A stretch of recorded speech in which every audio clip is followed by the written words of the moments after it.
2,000 taon na ang nakalipas mula nang mabuhay ang isang lalaki sa maliit na bayan ng Nazareth. Ang kanyang pangalan ay Jesus, anak ni Maria, at itinuring na anak ni Jose, ngunit para sa kanyang mga tagasunod, siya ang anak ng Diyos. Sa loob lamang ng 3 taon ng pangangaral, nag-iwan siya ng mga salitang umalingaw-ngaw hanggang ngayon. Magmahal sa kapwa, patawarin ang kaaway, at hanapin ang kaharian ng Diyos na nasa loob ng bawat isa. Ngunit higit sa lahat, kilala siya hindi lamang dahil sa kanyang aral, kundi dahil sa kanyang kamatayan at sa isang kwentong kumalaban sa lahat ng batas ng kalikasan, ang kanyang muling pagkabuhay. At dito nagsimula ang isa sa pinakamalaking misteryo sa kasaysayan. Kung siya'y namatay at muling nabuhay, nasaan ang kanyang katawan? Kung tunay na umakyat sa langit, bakit may mga nagsasabing nakita na nila ang kanyang mga buto? Kung siya na may inilibing gaya ng lahat ng tao, bakit hanggang ngayon walang sino mang makapagturo ng tiyak na libingan? Para sa maraming Kristiyano, ang sagot ay simple. Walang natira, walang buto, dahil siya ay muling nabuhay. Ngunit para sa mga arkeologo at iskolar ng kasaysayan, ang tanong ay mas komplikado. At dito natin sisimulan ang mahabang paglalakbay ng paghahanap sa mga posibleng labi ni Jesus. At kung mahilig ka sa mga usapin tulad nito, huwag kalimutang i-like ang video na ito at mag-subscribe para lagi kang updated sa mga bago kong uploads. Malaking bagay na ito para sa aming mga content creator. Salamat! Tara, simulan na natin. Sa panahon ng kanyang buhay, ang Judea ay nasa ilalim ng pamahalaang Romano. Ang Jerusalem ang sentro ng relihiyon, politika at kultura ng mga Hudyo. Ang paraan ng paglilibing noon ay kakaiba sa atin.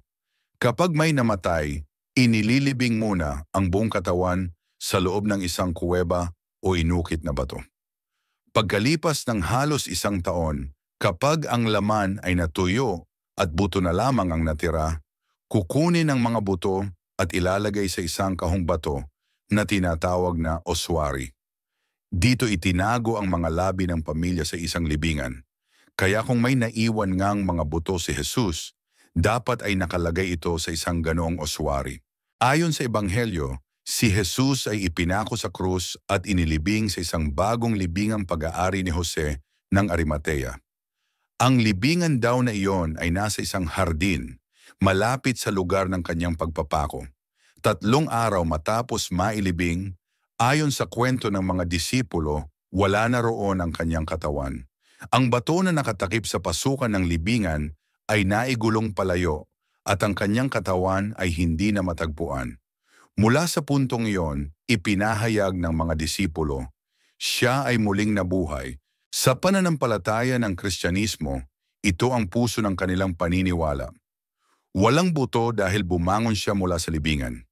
Ang katawan ay nagbagong anyo at umakyat sa langit. Para sa mga mananampalataya, ang kawalan ng ebidensya ay hindi kakulangan, kundi patunay mismo ng himala. Ngunit dumating ang taong 1,980. Sa isang lugar na tinatawag na Talpiot, timog ng Jerusalem, nakahukay ang mga manggagawa ng isang libingan. Sa loob nito, natagpuan ang mga ossuary na may nakasulat na pangalan. Isa sa mga iyon ay naglalaman ng inskripsyon na maaaring basahin bilang Jesus, anak ni Jose. Meron ding Maria, Jose at Juda. Para sa ilan, tila nagbukas ng pintuan ng bagong posibilidad. Pwede bang ito ang libingan ng mismong Jesus at ng kanyang pamilya? Ang balitang ito ay nagdulot ng matinding usapan. Noong 2007, lumabas pa ang isang dokumentaryo na nag-angkin na ang Talpiot Tomb, ang tunay na libingan ni Jesus. Ayon sa mga gumawa nito, ang kombinasyon ng mga pangalan sa iisang libingan ay napaka-espesyal at hindi maaaring nagkataon lamang. Ngunit mabilis ding lumitaw ang pagtutol, sapagkat sa unang siglo napakakaraniwan ng mga pangalang Jesus, Jose at Maria. Ang mga pangalan na ito ay matatagpuan sa daan-daang ossuary sa buong rehiyon. Para sa karamihan ng mga scholar, hindi sapat ang ebidensyang ito. At hindi lang yon. Sinubukan ng mga siyentipiko na magsagawa ng DNA analysis sa mga buto mula sa talpyot. May mga napatunayang ugnayan sa dugo sa ilang ossuary, ngunit hindi ito makapagsabi kung ang mga taong iyon ay mismong sina Jesus ng Nazareth at ang kanyang pamilya. Wala tayong tiyak na DNA sample ni Jesus upang maikumpara. Sa huli, nanatiling palaisipan ng lahat. Sa kabilang banda, may mga teorya ring lumitaw. Para sa ilan, ang katawan ni Jesus ay maaring itinago ng kanyang mga disipulo upang ipalaganap ang paniniwala sa muling pagkabuhay. Para naman sa iba, ang kwento ng muling pagkabuhay ay hindi literal kundi espiritual. Isang malalim na karanasan ng mga disipulo na nakaramdam ng presensya ni Jesus kahit matapos siyang mamatay. At para sa mga Kristiyano, walang puwang ang alinmang teoryang ito. Dahil para sa kanila, siya ay muling bumangon at yun ang pinakapundasyon ng kanilang pananampalataya. Kung susuriin natin, hindi lamang si Jesus ang pinaghahanap ang mga labi. Sa kasaysayan, maraming relihiyosong relic ang naging paksa ng debate. Ang banal na krus, ang Santo Sudario o Shroud of Turin at iba pa. Sa lahat ng ito nananatiling bukas ang tanong, kailangan ba talaga natin ng pisikal na ebidensya para maniwala? Ang agham ay patuloy na naghahanap ng mga piraso ng katotohanan. Ang pananampalataya naman ay kumakapit sa mga bagay na hindi nakikita. At sa pagitan ng dalawang ito, naroon ang kwento ni Jesus, isang kwento ng isang lalaking namatay, ngunit hindi kailanman nawala sa alaala at puso ng sangkatauhan. Nasaan nga ba ang kanyang mga buto? Maaari bang ito'y natunaw na sa alabok ng lupa? O baka naman nakahimlay pa rin sa isang libingan na hindi pa natutuklasan? O marahil wala talaga tayong makikitang labi sapagkat kung tunay ngang bumangon siya mula sa mga patay, walang buto ang mananatili. At marahil iyon mismo ang punto ng kwento. Ang pinakamahalagang iniwan ni Jesus ay hindi mga buto, kundi mga aral. Hindi mga labi, kundi mga salita.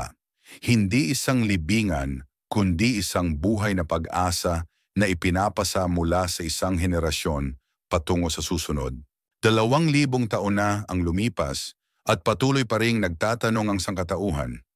Ngunit habang lumilipas ang panahon, mas lalo ring lumalalim ang pagkaunawa na ang pinakadiwa ng tanong ay hindi kung nasaan ang kanyang mga buto, kundi kung paano natin isinasabuhay ang kanyang iniwang mensahe. Sapagkat ang mga buto ay maaaring mawala, matunaw, at mapalitan ng abo. Ngunit ang pag-ibig, kapatawaran at pag-asa, iyon ang hindi kailanman maglalaho. Sa dulo ng ating mahabang paglalakbay, nananatiling misteryo ang tanong, nasaan nga ba ang mga buto ni Jesus? Maraming haka-haka, maraming paliwanag, ngunit walang sinumang nakapagdala ng tiyak na ebidensya.